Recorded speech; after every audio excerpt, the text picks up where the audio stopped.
दोस्तों ये class 9th के साइंस में चैप्टर 3 का जो है ये पोर्शन है रासायनिक सूत्र लिखना। इसके पहले जो है मैंने बताया था इसके बारे में। रासायनिक सूत्र लिखना, किसी यौगिक का रासायनिक सूत्र उसके संगठन का प्रतीकात्मक निरूपण होता है। भिन्न भिन्न यौगिकों के रासायनिक सूत्र सरलता पूर्वक लिखे जा सकते हैं। इस अभ्यास के लिए हमें तत्वों के प्रतीकों एवं उनकी संयोजन क्षमताएं ज्ञात होनी चाहिए। किसी तत्व की संयोजन शक्ति अथवा क्षमता उस तत्व की संयोजकता कहलाती है। किसी एक तत्व के परमाणु दूसरे तत्व के परमाणुओं के साथ किस प्रकार से संयुक्त होकर एक रासायनिक यौगिक का निर्माण करते हैं, इसको ज्ञात करने के लिए संयोजकता का उपयोग करते हैं। किसी तत्व के परमाणु की संयोजकता को उसके हाथ अथवा भुजा के रूप में विचार किया जा सकता है। सारणी में दिया है कुछ सामान्य सरल एवं बहुपरमाणु आयन जो दिया हुआ है। जैसे संयोजकता इसका होता है एक। आयन का नाम है सोडियम, पोटेशियम, सिल्वर, कॉपर। यह सोडियम है, ये धनात्मक होता है। पोटेशियम धनात्मक होता है। सिल्वर Ag धनात्मक होता है। कॉपर Cu जो है धनात्मक होता है। मैग्नीशियम धनात्मक होता है। 2 पॉइंट ये संयोजकता इसका प्रदर्शित करता है। इसमें इसका 2 हो गया। Mg2+ है 2 हो गया। कैल्शियम का 2 हो गया। उसके बाद जिंक का 2 हो गया। आयरन का जो है 2 हो गया। कॉपर का 2 हो गया। एल्यूमिनियम का जो है ये 3 हो गया। आयरन का जो है ये 3 हो गया, यानी 3 परमाणु का जो है जो बन रहा है वो 3 हो गया। हाइड्रोजन का जो है H+, हाइड्राइड का जो है H-, क्लोराइड का जो है Cl-, ब्रोमाइड का Br-, आयोडाइड का I-, ऑक्साइड का जो है O2-, सल्फाइड का H2-, यानी कि इसका संयोजकता जो है 2 है। बहुपरमाणुक आयन जैसे NH4 जो हो गया +1 का हो गया। हाइड्रोक्साइड OH -1 हो गया। नाइट्रेट NO3 1 हो गया। हाइड्रोजन कार्बोनेट HCO3 1 हो गया। उसके बाद जो है कार्बोनेट का CO3 जो है 2 हो गया। सल्फाइड का जो है SO3 2 हो गया। सल्फेट का जो है SO4, सल्फेट 3 सल्फाइड। उसके बाद जो है फास्फेट का जो PO4 3 होता है। कुछ तत्व एक से अधिक संयुक्तता दर्शाते हैं। संयुक्तता को कोष्ठकों में रोमन संख्याएं द्वारा प्रदर्शित करते हैं। मानव की 2 भुजाएं तथा ऑक्टोपस की 8 भुजाएं होती हैं। ऑक्टोपस की एक भुजा मानव की केवल एक भुजा पकड़ सकती है। यदि एक ऑक्टोपस को मानव को इस प्रकार से पकड़ना है कि उसकी 8 भुजाएं मानव की दोनों भुजाओं के साथ प्रयुक्त हो जाएं, तो आपके विचार में ऑक्टोपस कुल कितने मानव को पकड़ सकता है? अब ऑक्टोपस को O तथा मानव को H से निरूपित किया जाए तो क्या आप इस संयोजक के लिए सूत्र लिख सकते हैं? क्या आप OH4 को सूत्र के रूप में प्राप्त कर सकते हैं? पदांक 4 ऑक्टोपस द्वारा पकड़े गए मानव की संख्या को प्रदर्शित करता है। सारणी में कुछ बहुपरमाणुक आयनों की संयुक्ताएं दी गई हैं। संयुक्ता के बारे में हम और अधिक जानकारी अगले अध्याय में प्राप्त करेंगे।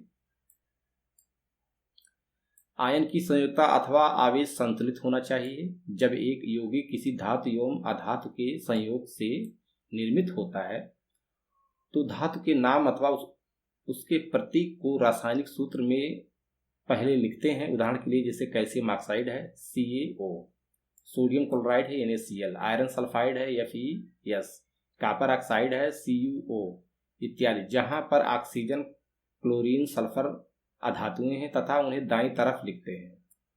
जो अधातुएं हैं उन्हें दाईं तरफ लिखते हैं, जबकि कैल्शियम, सोडियम, आयरन एवं कॉपर जो धातुएं हैं तथा उन्हें बाईं तरफ लिखते हैं। बहुपरमाणुक आयनों द्वारा निर्मित यौगिकों में आयन को पहले कोष्ठक में रखते हैं। तत्पश्चात अनुपातों को दर्शाने वाली संख्या को लिखते हैं। यदि बहुपरमाणुक आयन की संख्या 1 है तो कोष्ठक की आवश्यकता नहीं होती। उदाहरण के लिए NaOH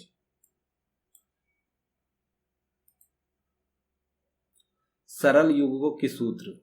सरल यौगिकों के सूत्र। दो भिन्न भिन्न तत्वों से निर्मित सरल यौगिकों को द्विअंगी यौगिक कहते हैं। 3.6 में कुछ आयनों की संयुक्ताएं दी गई हैं। आप इनका उपयोग यौगिकों के सूत्रों को लिखने के लिए कर सकते हैं।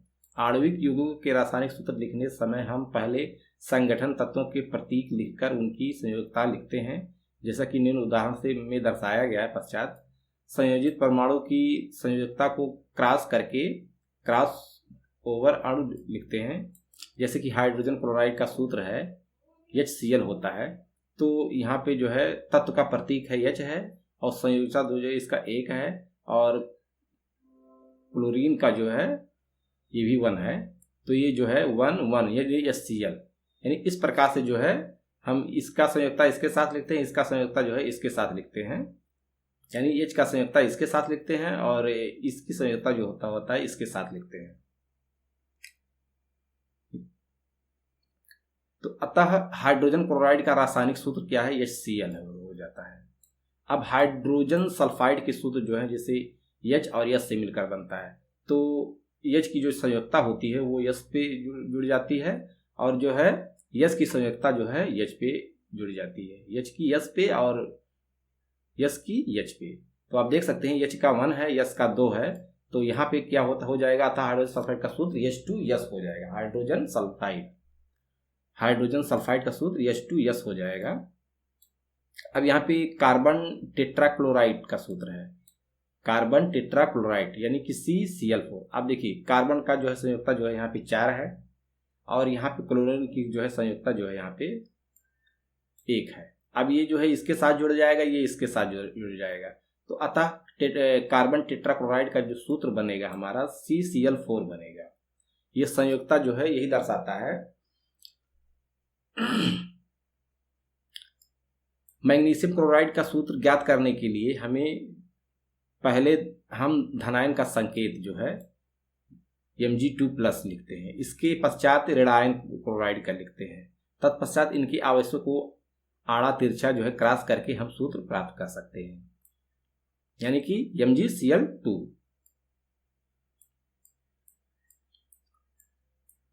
अब जैसे मैग्नीशियम का जो है संयुक्ता जो है आवेश, यहाँ पे आवेश जो है संयुक्ता की बात छोड़िए, अब आवेश की बात कीजिए। यहाँ पे आवेश 2 है, इसका आवेश -1 है, तो क्या हो जाएगा? MgCl2 हो जाएगा मैग्नीशियम क्लोराइड। इस प्रकार हम देखते हैं कि मैग्नीशियम क्लोराइड के अणु में 2 क्लोराइड आयन जो है Cl- प्रत्येक मैग्नीशियम आयन Mg2+ के लिए होता है। इस प्रकार के आयनिक यौगिकों में धनात्मक तथा ऋणात्मक आवेशों का संतुलन होना चाहिए तथा संपूर्ण संरचना उदासीन होना चाहिए। ध्यान देने योग्य बात यह है कि इस प्रकार के सूत्रों के आयनों के आवेशों को नहीं दर्शाया जाता है। जैसे एल्यूमिनियम ऑक्साइड का है, Al का 3 है और ऑक्सीजन का 2 है माइनस जो है, तो यहाँ पे क्या होगा? इसका जो है 2 इसके साथ आ जाए, इसका इसके साथ आ जाएगा, तो अतः सूत्र जो होगा aluminium oxide Al2O3। Calcium oxide का सूत्र, कैल्शियम का 2 हो गया, ऑक्सीजन का 2 हो गया, तो इसका जो है संयोजकता आवेश जो है 2 है, इसका -2 है, ये इसके साथ आ जाएगा, इसके साथ हो जाएगा। अतः यहाँ पर दोनों तत्वों की संयोजकता समान है, अतः इसका जो है CA2OO2 प्राप्त होगा, किंतु हम इसको CaO लिखते हैं, इसको जो है CaO लिखते हैं कैल्शियम ऑक्साइड, क्योंकि दोनों की संयोजकता जो है बराबर है, इसलिए जो है 2 यहाँ पे नहीं लिखा जाएगा, इसलिए इसको सरल के रूप में हम जो है CaO के रूप में सरलीकृत करते हैं। बहुपरमाणुक आयनों वाले यौगिक, जैसे सोडियम नाइट्रेट है, सोडियम का जो है आवेश 1 है और नाइट्रेट का जो है -1 है, तो इसको जो है हम इस प्रकार से लिखते हैं सोडियम नाइट्रेट यानी NO3। कैल्शियम हाइड्रोक्साइड, कैल्शियम का 2 होता है, हाइड्रोक्साइड का जो है -1 होता है, तो इसको क्या लिखते हैं? CaOH2 लिखते हैं। ध्यान देने योग्य बात यह है कि कैल्शियम हाइड्रोक्साइड का सूत्र CaOH2 है, ना कि CaOH2, यानी कि दोनों का जो है 2 का बैलेंस यहाँ से बराबर होता है, यानी कि 2 ऑक्सीजन और 2 हाइड्रोजन है। जब सूत्र में एक ही आयन के दो या दो से अधिक आयन होते हैं तो हम उनके लिए कोष्टक का उपयोग करते हैं। यहाँ पर हाइड्राइड का जो है को कोष्टक में रखकर पादांक उसके दो लगाते हैं, जो कि एक निर्दिष्ट करता है कि यह एक कैल्शियम परमाणु के साथ दो हाइड्रोक्सिल समूह जुड़े हैं। दूसरे शब्दों में कैल्शियम हाइड्रोक्साइड में ऑक्सीजन एवं हाइड्रोजन के दो दो परमाणु हैं।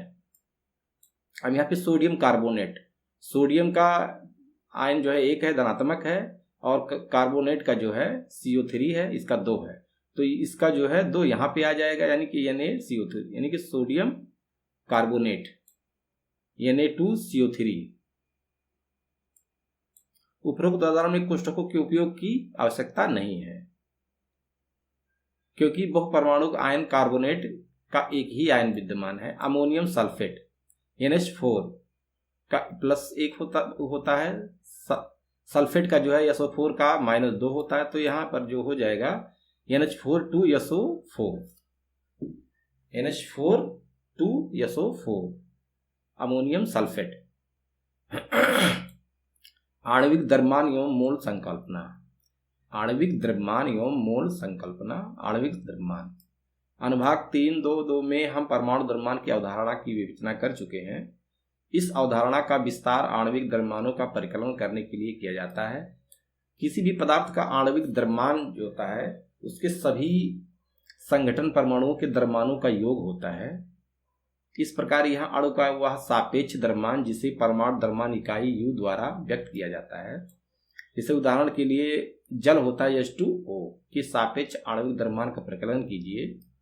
B जो है नाइट्रिक HNO3 नाइट्रिक एसिड अम्ल HNO3 के आणविक द्रव्यमान का परिकलन कीजिए। अब जैसे हाइड्रोजन का परमाणु द्रव्यमान 1 U होता है, ऑक्सीजन का परमाणु द्रव्यमान जो है 16 U होता है, अतः जल जिसमें दो परमाणु हाइड्रोजन है एवं एक परमाणु ऑक्सीजन होते हैं का आणविक द्रव्यमान होगा 2 × 1 + 1 × 16 यानी कि 18 U होगा। नाइट्रिक अम्ल जो है HNO3 का आणविक द्रव्यमान जो है इसका H का जो होता है H का परमाणु द्रव्यमान प्लस N का परमाणु द्रव्यमान प्लस 3 × ऑक्सीजन का परमाणु द्रव्यमान। हाइड्रोजन का परमाणु द्रव्यमान 1 U होता है, ऑक्सीजन का 16 U होता है और नाइट्रोजन का परमाणु 14 U होता है, अतः HNO3 का जो है आणविक द्रव्यमान होगा 1 14 63 U हो जाएगा परमाणु द्रव्यमान, यानी आणविक द्रव्यमान जो होगा ये हो जाएगा। सूत्र इकाई द्रव्यमान।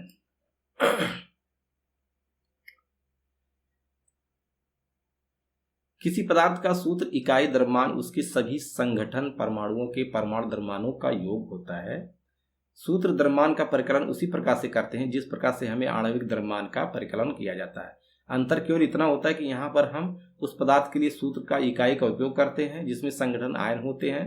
जैसे उदाहरण के लिए सोडियम क्लोराइड का जो है NaCl होता है, इसके इकाई सूत्र द्रव्यमान का परिकलन करते हैं। जैसे सोडियम का जो है 23 होता है U, तो 1 × 23 होता है, प्लस जो है क्लोरीन का जो होता है 1 × 35.5 U होता है, तो 58.5 U हो जाता है। और यहाँ पे उदाहरण में दिया है जैसे कैल्शियम CO2 के सूत्र की इकाई द्रव्यमान जो हो जाएगा, परिकलन कीजिए। तो यहाँ पे कैल्शियम क्लोराइड का सूत्र का इकाई जो है CaCl2 होता है, तो कैल्शियम का जो है 40 U होता है, क्लोरीन का जो है 35.5 U होता है, तो इन सबको जो है जोड़ लिया जाएगा, 1 × 40 U और प्लस 2 × 2 क्लोरीन इसमें शामिल है, तो 35 U यानी 40 + 71 U यानी 111 U। अब कार्बन परमाणु का मोल, कार्बन परमाणुओं का 1 मोल, कार्बन परमाणुओं का जो है 1 मोल होता है, ये 6.02 × 10⁻23 कार्बन के परमाणु के बराबर होता है। यानी कार्बन परमाणुओं का जो है 1 मोल होता है 6.02 × 10⁻23 कार्बन के परमाणु के बराबर होता है, और ये जो है ये 12 ग्राम कार्बन इसका होता है।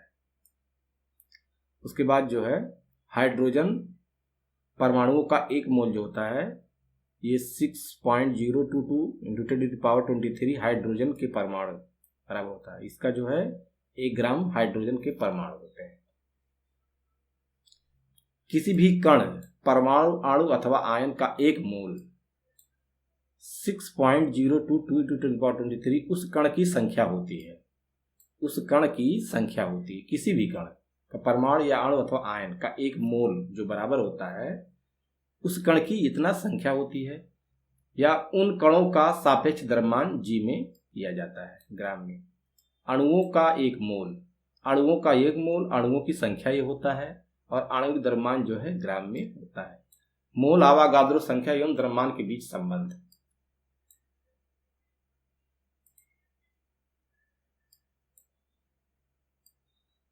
मोल संकल्पना। मोल का संकल्पना। यहां हम हाइड्रोजन एवं ऑक्सीजन की किसी अभिक्रिया का उदाहरण लेते हैं जिसमें जल निर्मित होता है, जिसे 2H2 प्लस O2, ये क्या बन गया, 2H2O बन गया। उपरोक्त अभिक्रिया यह निर्दिष्ट करती कि हाइड्रोजन के दो अणु ऑक्सीजन के एक अणु, ये अणु है, ऑक्सीजन के एक अणु के साथ अपक्रिया करके जल के दो अणु निर्मित करते हैं, अथवा हाइड्रोजन अणु के 4 U, उसके बाद जो है ऑक्सीजन अणु के 32 U के साथ संयोग करके 36 U जल अणु का निर्माण करता है। उपरोक्त समीकरण से यह निष्कर्ष निकाल सकते हैं कि हम किसी पदार्थ की मात्रा उसके द्रव्यमान से अथवा उसके परमाणुओं की संख्या से अभिलक्षित कर सकते हैं, परंतु एक रासायनिक अपक्रिया समीकरण से अपक्रिया में भाग लेने वाले परमाणुओं अथवा अणुओं की संख्याएं सीधे प्राप्त हो जाती हैं। इसलिए पदार्थों की मात्राओं का ज्ञान उनके द्रव्यमानों के आधार की अपेक्षा उनके अणुओं अथवा परमाणुओं की संख्या के आधार पर प्राप्त करना अधिक सुविधाजनक होता है। अतः एक नई इकाई मोल प्रस्तावित की गई है। किसी स्पीसीज, परमाणु, अणु, आयन अथवा कण के एक मोल में मात्राओं की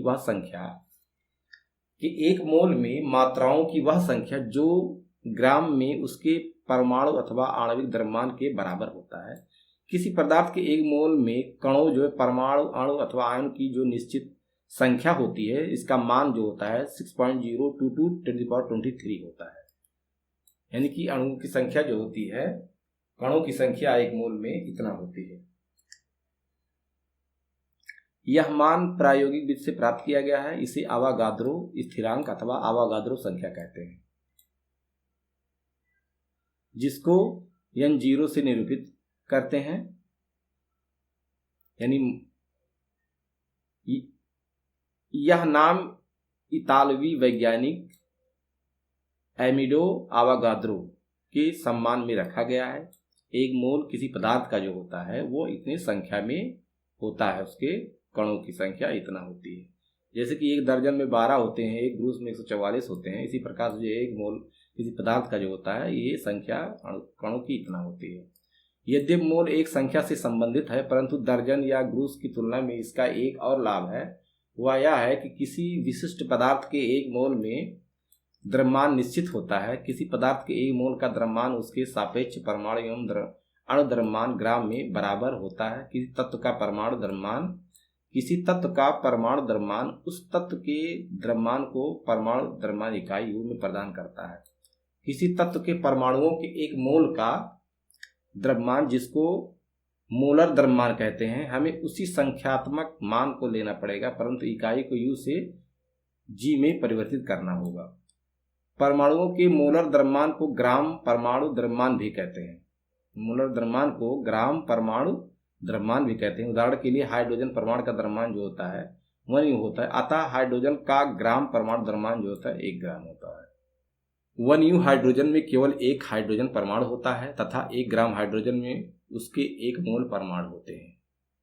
यानी 1 U हाइड्रोजन में 1 हाइड्रोजन परमाणु होता है तथा 1 ग्राम हाइड्रोजन में उसके 1 मोल परमाणु होते हैं, अर्थात उसमें इतने हाइड्रोजन के परमाणु होंगे।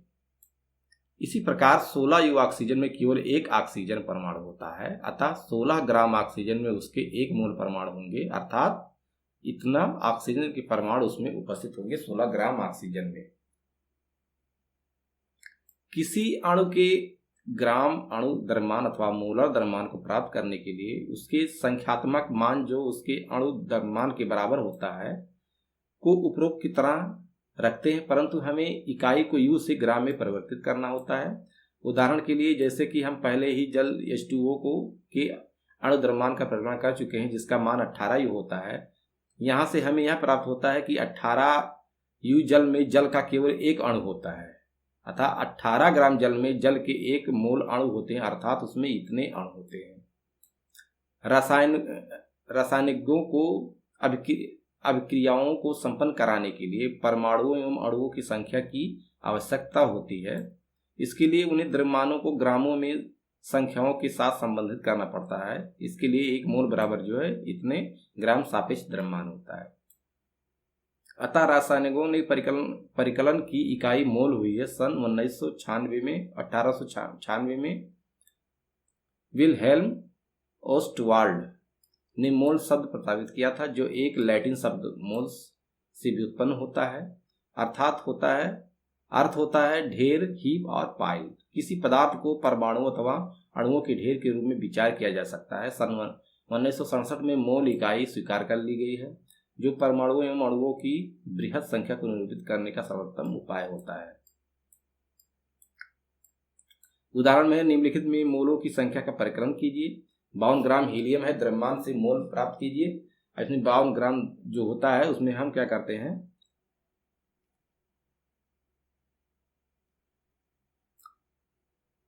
और जो है 12.06 हीलियम परमाणुओं की संख्या कणों की संख्या से मोल प्राप्त कीजिए। अब इसे मोल की संख्या n हो गया। दिया गया द्रव्यमान m है, मोलर द्रव्यमान कैपिटल M है, दिए गए कणों की संख्या कैपिटल N है, कणों की आवागाद्रो संख्या N0 है। अब इस हीलियम का परमाणु होता है द्रव्यमान 4e होता है। हीलियम का मोलर जो हो गया द्रव्यमान क्या हो गया 4g हो गया। अब मोलों की संख्या जो है दिया गया द्रव्यमान मोलर द्रव्यमान, दिया गया द्रव्यमान और मोलर द्रव्यमान, तो n बराबर स्मॉल m बटे कैपिटल M, यानी 52/4 बराबर 13 हो गया। अब इसमें जो है हम जानते हैं कि 1 मोल बराबर इतने मोलों की संख्या होती है। दिए गए कणों की संख्या आवागाद्रो की संख्या कर देते हैं। इसमें जो है इतना है और आवागाद्रो संख्या इतना है, तो इसमें 2 प्राप्त हो जाता है। निम्नलिखित द्रव्यमानों का परिकलन कीजिए। 0.5 मोल N2 नाइट्रोजन गैस अणु के मोल से द्रव्यमान। तीसरा है 0.5 मोल N परमाणु के मोल के द्रव्यमान, इतना गुणे परमाणुओं की संख्या से द्रव्यमान। तो यहाँ पे हल इसका हो जाएगा, द्रव्यमान बराबर होता है मोलर द्रव्यमान गुणे मोलों की संख्या। द्रव्यमान बराबर मोलर द्रव्यमान गुणे परमाणुओं की संख्या। तो यहाँ पे जो है m बराबर जो है m गुणे n यानी 28 गुणे 0.5 बराबर 14 ग्राम। दूसरा है द्रव्यमान मोलर द्रव्यमान गुणे मोलों की संख्या। मोलर द्रव्यमान मोलों की संख्या यहाँ पे जो है 14 इसका होगा, इसमें गुणा कर देंगे 7 ग्राम। मोलों की संख्या दिए गए कणों की संख्या आवागाद्रो संख्या, तो मोलों की संख्या निकल जाएगा। निम्नलिखित प्रत्येक में कणों में संख्या का परिकलन कीजिए। जैसे 46 सोडियम का 46 होता है, 23 होता है, तो सोडियम परमाणु जो है द्रव्यमान से संख्या है। इसमें 8 ग्राम ऑक्सीजन अणु, द्रव्यमान से अणुओं की संख्या।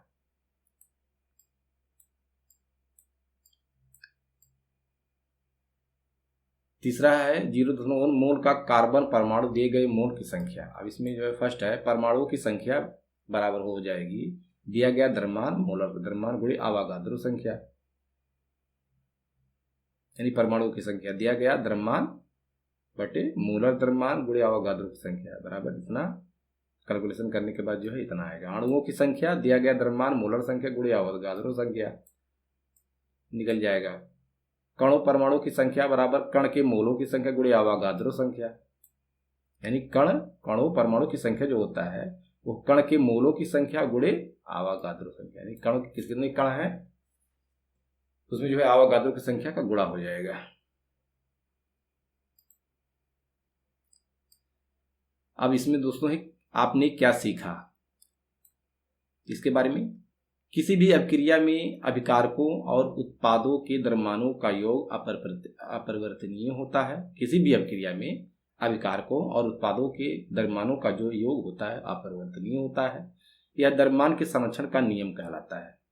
एक शुद्ध रासायनिक यौगिक में तत्व हमेशा द्रव्यमानों के निश्चित अनुपात में विद्यमान होते हैं। इसे निश्चित अनुपात का नियम कभी कहते हैं। तत्व का सूक्ष्मतम कण परमाणु होता है, जो स्वतंत्र रूप से प्रायः नहीं रह सकता तथा उसके सभी रासायनिक गुणधर्मों को प्रदर्शित करता है। अणु किसी तत्व अथवा यौगिक का वह सूक्ष्मतम कण होता है जो सामान्य दशाओं में स्वतंत्र रह सकता है। यह परमाणु की सभी गुणधर्मों को प्रदर्शित करता है। किसी यौगिक का रासायनिक सूत्र उसके सभी संगठन तत्वों का संयोग करने वाले सभी तत्वों के परमाणुओं की संख्या को दर्शाता है। परमाणुओं का वह पुंज जो आयन की तरह व्यवहार करता है उसे बहुपरमाणुक आयन कहते हैं। उनके ऊपर एक निश्चित आवेश होता है। आणविक यौगिकों के रासायनिक सूत्र प्रत्येक तत्व की संयोजकता द्वारा निर्धारित होते हैं। आयनिक यौगिक में प्रत्येक आयन के ऊपर आवेशों की संख्या द्वारा यौगिक के रासायनिक सूत्र ज्ञात करते हैं। वैज्ञानिक भिन्न भिन्न तत्वों के परमाणुओं के द्रव्यमानों की तुलना करने के लिए सापेक्ष परमाणु द्रव्यमान स्केल का उपयोग करते हैं। इसे कार्बन 12 समस्थानिक आइसोटोप्स के परमाणु का सापेक्ष द्रव्यमान 12 निर्दिष्ट किया जाता है। अन्य सभी तत्वों के परमाणुओं के सापेक्ष द्रव्यमान कार्बन 12 परमाणुओं के द्रव्यमान के साथ तुलना करके प्राप्त कर सकते हैं। 6.022 × 10⁻23 आवागाद्रो स्थिरांक है, यानी आवागाद्रो संख्या है, जो कि 12 ग्राम में विद्यमान कार्बन के परमाणुओं की संख्या के बराबर होता है। मोल पदार्थ की वह मात्रा है जिसमें कणों की संख्या परमाणु आयन अणुओं की सूत्र की इकाई जो है कार्बन 12 के ठीक 12 ग्राम में विद्यमान परमाणुओं के बराबर होता है। पदार्थ के एक मोल अणुओं का द्रव्यमान उसके मोलर द्रव्यमान कहलाता है। पदार्थ के एक मोल का अणुओं का द्रव्यमान उस मोलर द्रव्यमान कहलाता है। तो दोस्तों यहाँ पे अभ्यास है। तो दोस्तों अगर जो हमारी वीडियो पसंद आई, हमारी वीडियो को लाइक कीजिएगा, शेयर कीजिएगा और हमारे यूट्यूब चैनल को सब्सक्राइब कीजिएगा। इसी के साथ अगले वीडियो में मिलेंगे। जय हिंद, जय भारत।